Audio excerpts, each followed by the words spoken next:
इस सवाल का जवाब शायद मैं ना दे पाऊं, इसका अहल नहीं हूं इतने बड़े सवाल का जवाब देने का, क्योंकि मेरा इल्म और मेरी अहलियत वहां खत्म हो जाती है कि जहां इंसान ये सोचता है कि रब तो मेरा आका है और किसी गुलाम का इख्तियार अपनी आका की मर्जी पर नहीं होता।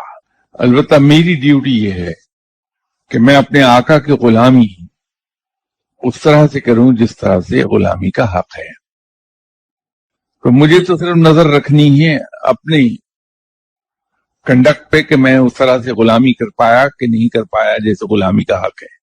तो अगर मैं वैसे गुलामी कर पाया तो बात खत्म हो गई।